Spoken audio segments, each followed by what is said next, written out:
नंदू असा येडवण का करत होता चला सांगतो. तर कसं जे महाराष्ट्र पब्लिक, मी तुमचा लाडका हर्ष, तुमचं स्वागत आहे पुन्हा एका नवीन मिनी ब्लॉगमध्ये. सकाळ सकाळी मी असं आवरून मस्तपैकी दूध पीत बसलो होतो आणि तेवढ्यातच ही दिदी बा कशी येडवण करत होती. तिला इग्नोर केलं आणि मी गेलो डायरेक्ट वर. तर वर पण बघू शकता ही कशी येडवण करायला लागली. तिला परत मी इग्नोर केलं आणि तिला म्हणलं तू थांब बाई, मला एकदा क्लिप घेऊ दे. मी अशी क्लिप घेतली तर बघू शकता असा काही लुक होता आपला. असा लुक होता आणि आपल्याला करायची होती रूम साफ, आपली रूमची साफसफाई.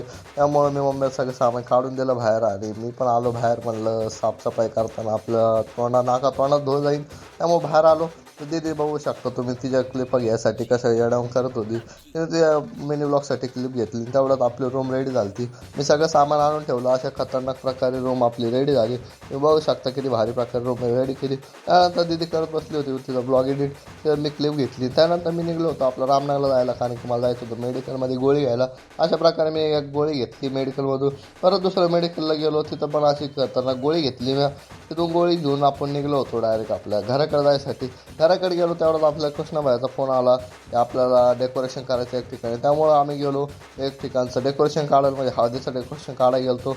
तिथून आम्ही असं खतरनाक प्रकारे स्टेज गाडीत टाकलं आपल्या कृष्णाबाई यानं. तिथून स्टेज गाडीत टाकून आम्हाला जायचं होतं डायरेक्ट आपल्या गार्डनमध्ये. त्यामुळे आम्ही सामान भरलं गाडीत आणि आपल्या गार्डनमध्ये गेलो. तिथं आपल्याला डेकोरेशन करायचं होतं, कारण की तिथं होते आपल्याला लागण्याची ऑर्डर. त्यामुळं आपण डेकोरेशन करायला घेतलं. असं भारी प्रकारे पॅनल लावून घेतले. पॅनल लावले तेवढ्यात आलता नंदू. तेव्हा मला पण व्हिडिओमध्ये घेऊ म्हणून त्याला पण व्हिडिओमध्ये घेतलं आणि त्यानंतर आपण केलं डेकोरेशन. आता भेटू आपण नेक्स्ट ब्लॉगमध्ये. धन्यवाद पब्लिक.